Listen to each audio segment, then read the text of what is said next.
नमस्कार, शुरू कर रहे हैं आज का बिग बुलेटिन।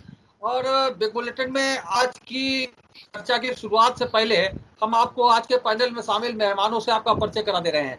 आज भारतीय जनता पार्टी के वरिष्ठ नेता सत्यपाल सिंह जी हैं हमारी परिचर्चा में। आज भारतीय जनता पार्टी के वरिष्ठ नेता पूर्व महामंत्री विमल कटियार हैं। समाजवादी पार्टी से पार्टी के जिला महामंत्री मनदीप यादव हैं। छात्र सभा के अध्यक्ष राधेश्याम हैं। और कांग्रेस से युवक कांग्रेस के जिलाध्यक्ष शुभम तिवारी हैं। पूर्व प्रदेश मंत्री कौशलेंद्र यादव हैं। और कायमगंज से समाज सेवी प्रमुख समाज सेवी डॉक्टर महेंद्र गुप्ता भी सोमवार को हम सबकी आई बुलेटिन में डिबेट में शामिल होते हैं। आज भी डॉक्टर महेंद्र हम सबके बीच शामिल हैं। तो आज हम लोग एक महत्वपूर्ण विषय पर चर्चा करने के लिए इस बिग बुलेटिन में चर्चा कर रहे हैं। एक महत्वपूर्ण विषय पर कोरोना काल चल रहा है, लंबा समय हो गया है, लंबा समय लॉकडाउन में बिताया गया। उसके बाद में जो सबसे बड़ी मार पड़ी है वो मध्यम वर्ग के लोगों पर पड़ी है, जिनके घर रोजाना के खर्चे से चलते थे। उन पर एक बहुत बड़ी समस्या आ गई है। और दिक्कत यह है कि सरकार की सारी योजनाएं गरीबों के लिए, अति गरीबों के लिए हैं। जो मध्यम वर्ग के लोग हैं वो ना तो कोई सहायता मांग सकते हैं, ना कोई सहायता उनकी करता। सरकारी नौकरी वालों को तनख्वाह उनके खाते में चली जाएगी, बीपीएल कार्ड वालों को राशन मिल जाएगा, मजदूरों को घर का किराया नहीं देना पड़ेगा, माफ हो जाएगा उनका किराया, गरीबों के खाते में पैसे आ जाएंगे। लेकिन मध्यम वर्ग का जो आदमी है उसे बिजली का बिल भी देना है, स्कूल की फीस भी देनी है, मकान का किराया भी देना है, और किसी से मांगो तो सर मार डालेगी उसे। एक और चीज आ रही थी अलग से भी, हम अगर होगा समय तो हम चर्चा करेंगे। यूपी बोर्ड ने अपना सिलेबस 30% कम कर दिया है। लेकिन जो यूपी बोर्ड की फीस है वो पिछले साल बढ़ाई गई थी, काफी फीस बढ़ाई गई। 5 अगस्त उसकी अंतिम तिथि है। और जो अभिभावक हैं वो पहले तो स्कूल कॉलेज विधिवत खुल ही नहीं रहे हैं, और अभिभावक बच्चों को स्कूल फॉर्म भरने के लिए भी नहीं भेजना चाहते। 5 अगस्त उसकी अंतिम तिथि है, तो वो भी एक मजबूरी है कि 5 अगस्त तक 500 रुपये 600 रुपये फीस के जमा करने, बोर्ड फीस के। और नहीं तो बच्चा बोर्ड परीक्षा फॉर्म भरने से वंचित रहेगा। स्कूल के प्रबंधकों प्रिंसिपलों से भी बात हुई है, तो उनका कहना है कि जब फीस थोड़ी होती थी तो कुछ जो बच्चे रह जाते थे हम लोग उनकी फीस जमा अपने पास से कर देते थे। लेकिन अब इतना बड़ा अमाउंट है, अगर 100 बच्चे हैं क्लास में और उनमें से 25-30 भी नहीं आते तो बड़ा अमाउंट जमा करना पड़ेगा। खैर वो एक मैं कहना चाहता हूं, आज जो हम लोगों ने मध्यम वर्गीय परिवारों की जो आवाज उठाई है, ये कहीं ना कहीं वो वेदना है जो आदमी, ये वो मध्यम वर्गीय लोग हैं जो अपनी अपनी वेदना को अपने अंदर समेटे बैठे हैं, ना सरकार से ही कह पा रहे हैं और ना अपने पड़ोस वालों से ही कह पा रहे हैं। क्योंकि आज की जो स्थिति देखने को मिल रही, ये वही मध्यम वर्गीय है जिसने एक बार प्रधानमंत्री जी के आह्वान पर गैस सब्सिडी छोड़ दी थी। आज उसे 800-900 रुपए का सिलेंडर लेना पड़ रहा है। ये वही मध्यम वर्गीय है जिसके पास राशन कार्ड की सरकारी कोई सुविधा नहीं है। ये वही मध्यम वर्गीय है जो अपने दैनिक कार्यों के लिए महंगा डीजल पेट्रोल इस्तेमाल कर रहा है, टैक्सेस दे रहा है। ये वही मध्यम वर्गीय है जो अपने बच्चों को प्राइवेट स्कूलों में पढ़ा रहा है और फीस के नाम पर कहीं पर उसके कोई सुविधा नहीं मिले, क्योंकि हर स्कूल गुपचुप तरीके से फीस की वसूली कर रहा है। ये वही मध्यम वर्गीय है जो महंगी किताबों का बोझ झेल रहा है। यहां पर एक सबसे बड़ी बात है कि सिर्फ टैक्सेस देने के लिए मध्यम वर्गीय के लिए बात की जाती है, हर चीज को गिव अप करने के लिए, सहयोग देने के लिए मध्यम वर्गीय की बात करी जाती है। लेकिन जब ऐसी आपदा के समय में उस मध्यम वर्गीय परिवार की आय के स्रोत खत्म हो जाते हैं और उसकी केवल गलती क्या है, उसने अपना स्वयं का एक मकान बना लिया है। उसकी गलती यह है कि उसने अपने पास एक स्कूटर या मोटरसाइकिल या एक 4 पहिया गाड़ी ले ली है। आज उसे इन सब व्यवस्थाओं की वजह से वो दंश झेलना पड़ रहा है कि वो किस तरीके से अपने परिवार का भरण पोषण कर रहा है। ये चिंता का विषय है। और सबसे बड़ा सवाल ये है कि जब एक बहुत बड़ा बजट प्रस्तावित हुआ था इस कोरोना के दौर में, तब भी हम लोगों ने ये सवाल उठाया था कि आखिर साहब इसका जो है इसका बंटवारा किस तरीके से किया जाएगा कि कोई भी व्यक्ति, कोई भी परिवार इस दौर में वंचित ना रहे, भूखा ना रहे। आज वही स्थिति देखने को मिल रही है, क्योंकि उस पैसे का जो उनके सदुपयोग में आना चाहिए था या उनके लिए व्यवस्था बननी चाहिए थी, वो नहीं। तरह का संकट है कि मिडिल क्लास फैमिली का व्यक्ति कह भी नहीं पा रहा और सह भी नहीं पा रहा है। ऐसा ऐसा दर्द है, वो किसी से कह भी नहीं पा रहा है और सह भी नहीं पा रहा है ऐसे संकट में। और सबसे बड़ी बात है कि जैसा कि हमारी भारत सरकार ने 20 लाख करोड़ का राहत पैकेज कोरोना ड्यूरेशन में, जैसा कि भी शुभम भाई भी बता रहे थे, जारी किया है, तो उसमें जो कैटेगरी डिवीजन है, तो मध्यम वर्गीय जिसपे हम लोग चर्चा कर रहे हैं, उनके हिस्से में सिवाय झुंझुना के और कुछ नहीं आया। उसका हाथ तब भी खाली था, उसका हाथ अब भी खाली है। और वो सही मायने में हमारे आप जितने हम लोग शामिल है इस चर्चा में, हमारे आपके पड़ोस में मिडिल क्लास फैमिली रहते हैं, हम लोग चर्चा कर ले कि उनका दर्द क्या है, सारी चीजें निकल के सामने आ रही हैं। बहुत गंभीर बात है, गंभीर मुद्दा है। और ऐसी स्थिति में कि जब अभी कोरोना के पेशेंट दिन प्रतिदिन बढ़ते चले जा रहे हैं, नहीं लग रहा है कि स्थिति कब तक सामान्य होगी। ये एक बहुत बड़ा प्रश्न है कि ऐसे परिवार अपना जीवन यापन कैसे कर पाएंगे। और इसमें एक बड़ा तबका, क्षमा करिए, इसमें एक बड़ा तबका हमारे जो है विधि व्यवसाय से लेकर के है। विधि व्यवसायी जो हमारे हैं वो बहुसंख्यक ऐसे हैं जो कि मिडिल क्लास फैमिलीज को ही बिलोंग करते हैं। इसमें कोई हमें कुछ कहने में नहीं है। I am also an advocate.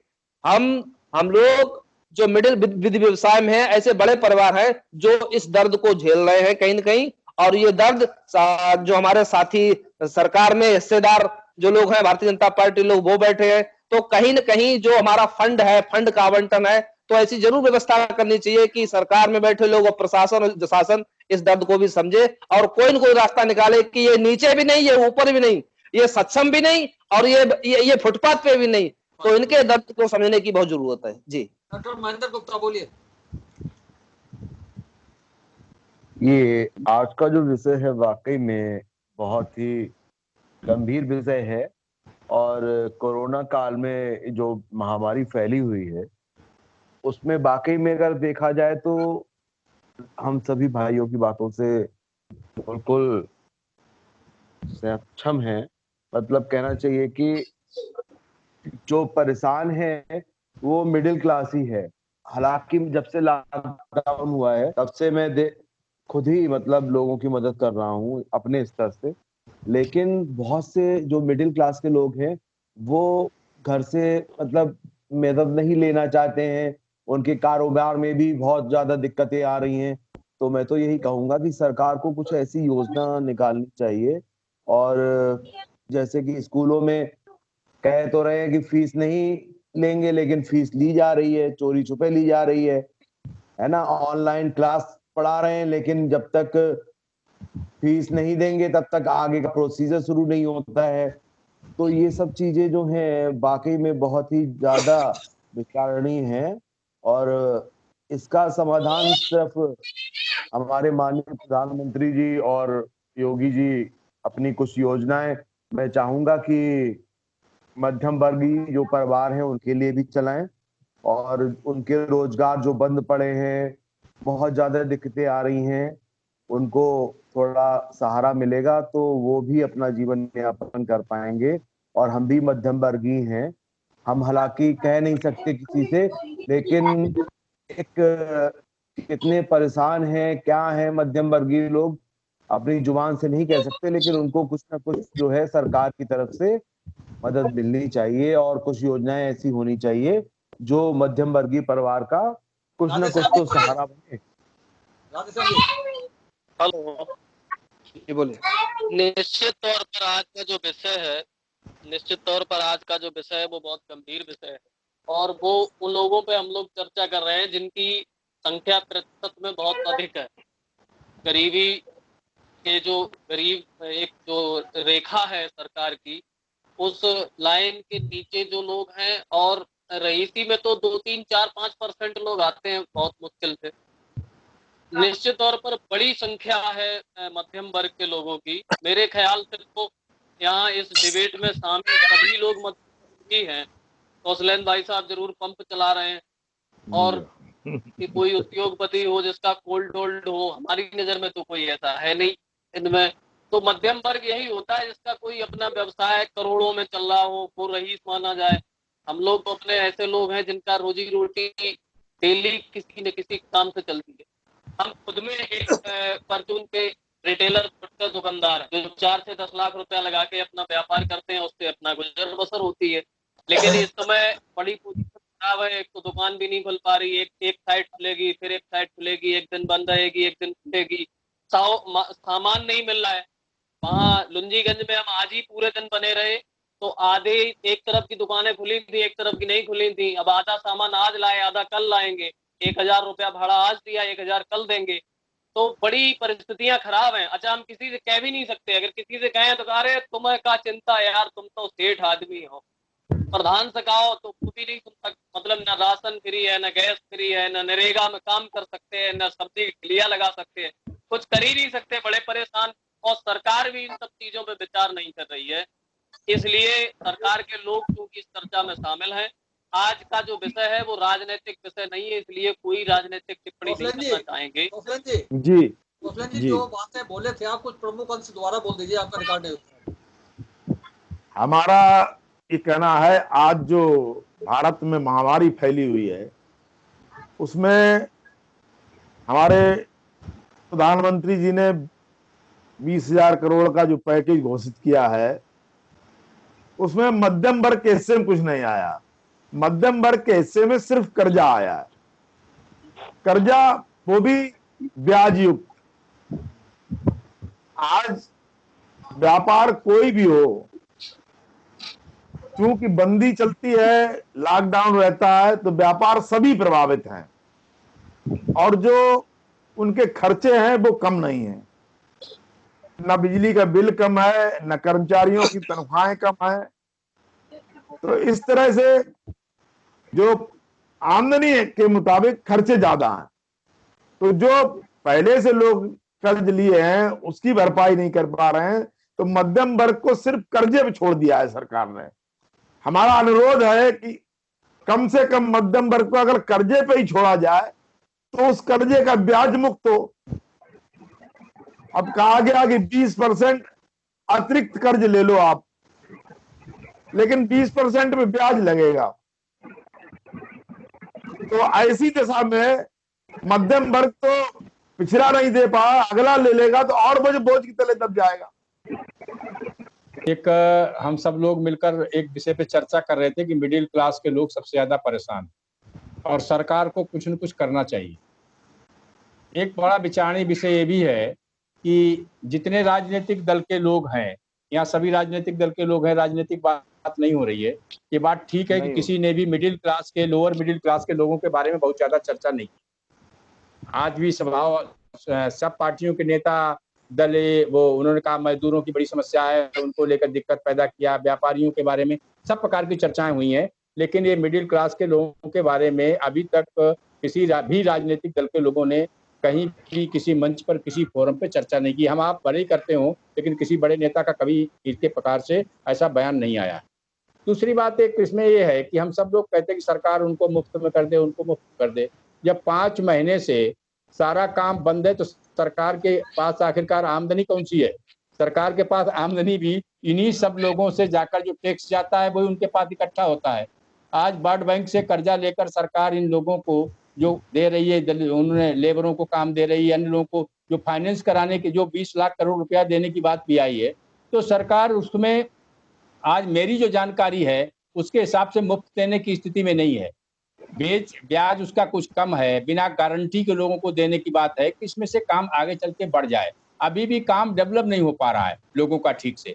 और एक बात और भी करते हैं हम लोग एक तरफ तो कहते हैं कि मार्केट सब तरफ से खुलना चाहिए, दूसरी तरफ चिल्लाते हैं कि कोरोना भी बहुत तेजी से बढ़ रहा है।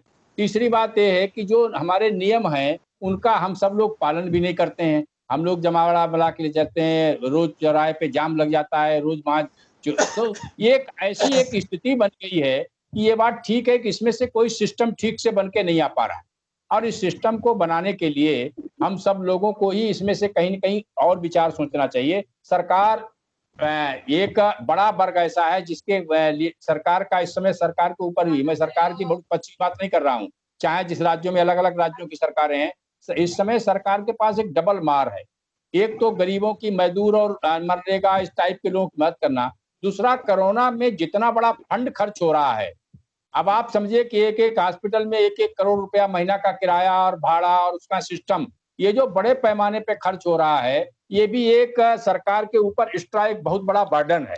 और इसीलिए उसको 20 लाख करोड़ रुपया जब हमने देने की बात की है लोगों को, मझोले व्यापारियों को, मध्यम वर्गीय व्यापारियों को, छोटे व्यापारियों को, ठिलिया वाले लोगों को, तो उसके पीछे कारण यही है कि ये कम ब्याज पर बिना गारंटी के लोगों को देने की बात आई है कि अपना-अपना लोग काम चला पाएँ।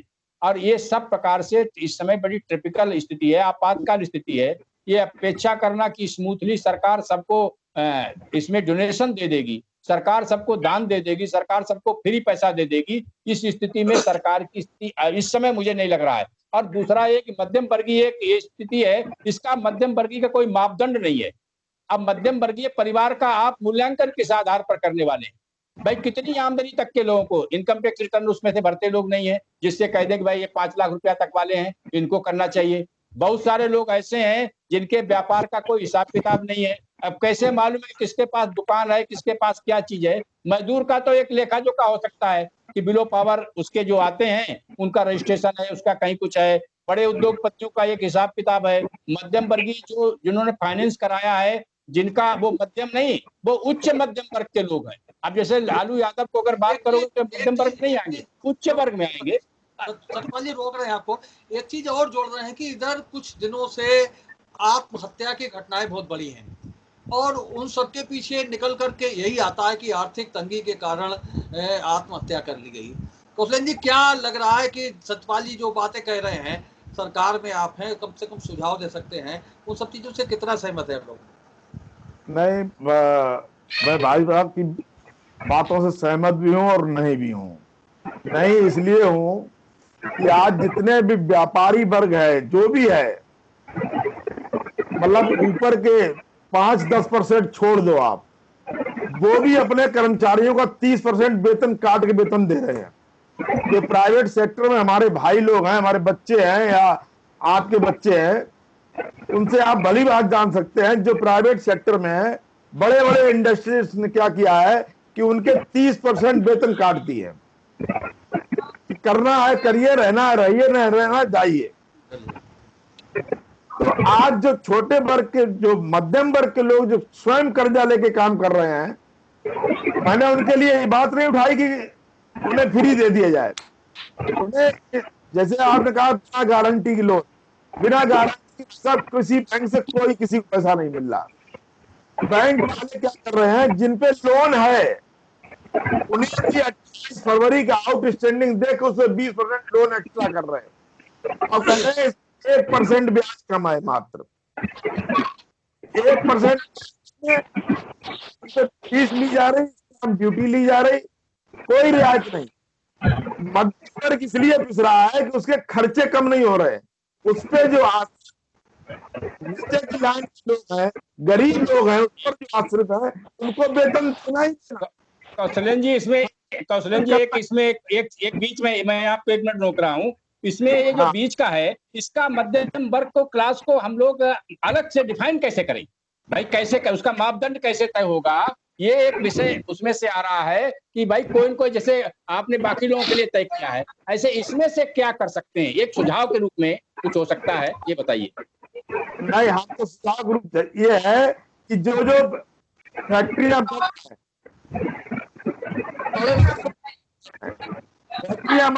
मध्यम वर्ग के, जो आप खादी ग्राम उद्योग से और मतलब सरकारी छोटे लोगों को दिए गए हैं, वो एंड टू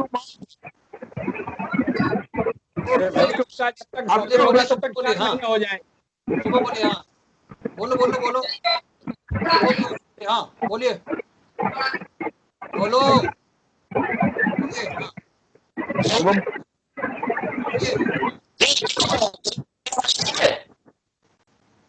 मेरी आवाज आ रही है? हाँ अरे हाँ हेलो, थोड़ी सी बड़बड़ा रही। अभी मैं एक छोटी सी बात रखूंगा और इसे राजनीतिक तर्क के तौर पे मत लीजिएगा। आदरणीय सतपाल सिंह जी ने भी एक बहुत अच्छी बात कही कि मान्यवर आपने कहा है कि अब भी आप ये कह रहे हैं कि कौन कितना टैक्स देता है ये कैसे पता चलेगा, कौन कितना कमाता है ये कैसे पता चलेगा। अब मेरा एक सवाल यहाँ पे उठता है कि 6 साल सरकार में होने के बावजूद आपको ये नहीं मालूम है कि कौन कितना टैक्स दे रहा है। बैंक आपके एनपीए हो जा रहे हैं। आप बात सुन लीजिए, जब आपको ये नहीं मालूम है कि कौन कितना टैक्स दे रहा है, सुनिए बात मेरी कंप्लीट हो जाने दीजिए। मैं मध्यभागी जा रहा हूँ, जब आपको नहीं मालूम कि सुनिए, आपकी बात सुन लीजिए, अब जो तर्क है आप तर्क दीजिएगा, मैं मानूंगा। जब आपको ये नहीं मालूम है कि कौन कितना टैक्स दे रहा है, तो आपने गैस सब्सिडी किस आधार पर गिव अप करने का आदेश दिया प्रधानमंत्री जी ने? किस आधार पर उन्होंने कहा कि मध्यम वर्गीय गैस सब्सिडी गिव अप कर दे? देखिए ये सवाल है, ये सवाल इसका जवाब आपको देना पड़ेगा। जो बड़े कर्जदारों को आप लोग लोन दे रहे हैं और वो वहां पर बैंक में वो एनपीए हो जाते हैं, ये किसका हिस्सा मर रहा है? ये सब वही हिस्सा मर रहा है कि अगर आप उन्हें कर्ज ना दें, मध्यम वर्गीयों को अगर आप जो है कम ब्याज में पैसा दे दें, जो अभी आदरणीय कौशल जी की बात नहीं कर रहे हैं, हम कम ब्याज के पैसे की बात कर रहे हैं, क्योंकि बड़ा कर्जदार तो डुबो ही देगा, वो तो एनपीए कर देगा, सरकारें उसका कुछ नहीं कर पाएंगी। तो कम से कम आज की परिस्थिति में, क्योंकि आप जानते हैं कि 4 महीने हो गए इस, है ना, आप उसको राजनीतिक करिए, 4 महीने हो उसको टू दी पॉइंट करिए। आप बड़ी सरकारों ने क्या किया और आपके सरकार में कितने लोग कर्जा लेके गए, कितने लोगों को आपने ऐसा ये बात नहीं सतपाल सिंह भाई साहब, बात हो रही है यहाँ पे, सब लोग कोरोना बात, जैसे लालू ने, ये सरकार अद्भुत, आप बताइए ना, आप बताइए मिडिल में हम डिफाइन कर रहे हैं, आपकी सरकार है ना कई जगह, उन्होंने किसी को डिफाइन किया, आप बोल रहे हो सरकार पे ना, आप जरा आपकी पार्टी के बड़े नेता जो हैं उन्होंने महाराष्ट्र में, छत्तीसगढ़ में, राजस्थान में अगर कोई ऐसा नियम लागू किया हो तो आप बताइए ना, उसके बारे में आपने डिफाइन क्या किया है? आप उसमें आपको सरकार ने 20 लाख भारतीय जनता, आप उसको, आज भारतीय जनता पार्टी ये कह रही है प्रदेश रूलिंग बनाए उसे हम केंद्र में लागू करें। गजब का सवाल है साहब कि प्रदेश की गैर भाजपा सरकारें अगर कोई नियम बनाएंगी तो वो नियम मोदी जी फॉलो करेंगे। अजीब सा सवाल है साहब। बैंक एनपीए हो जाते हैं, पैसा लेके डूब जाते हैं। आप कहने का मतलब आप सुझाव दे रहे हो ना, अच्छा काम कोई करे उसको फॉलो करना चाहिए, उसमें क्या बात? आप कोई अच्छा काम करता है ना, तो कोई अगर अच्छा काम कर रहे हो तो उसको फॉलो करने में क्या है भाई? ये लोकतंत्र है। आपने कुछ किया हो वो बताओ, आपने कुछ किया हो कांग्रेस प्रदेश की गवर्नमेंट तो आप मानेंगे क्या? अरे आप नहीं, आप एक राजनीतिक पार्टी के व्यक्ति हो ना, आप कह रहे भाई मोदी जी क्या करे, योगी जी क्या करे, छोड़ दीजिए। कांग्रेस ने कुछ बताइए ना, तो भाजपा उसमें करे भाई। आप अच्छा काम करते हो तो भाजपा करने में क्या दिक्कत है? अच्छा काम कोई करता है उसको फॉलो करना चाहिए। हम लोग ना राजशाही थोड़ी है, कुछ किया नहीं क्या मत करिए, आप विषय पे बोलिए। अच्छे काम फॉलो आप कर रहे हैं, आप विषय पार्टी खा गई है, मेंटेनेंस का पैसा तो भारतीय जनता पार्टी खाती है। आप क्या बात कर रहे हैं? आप किसके इस देश में हम 7.5-8% की जीडीपी छोड़ गए, आप चली गई घंटे में। आप तो देखो कहाँ पे ले जा रहे हैं। पार्टी खा गई, ये चीज आपको माननी पड़ेगी। लोग पूरे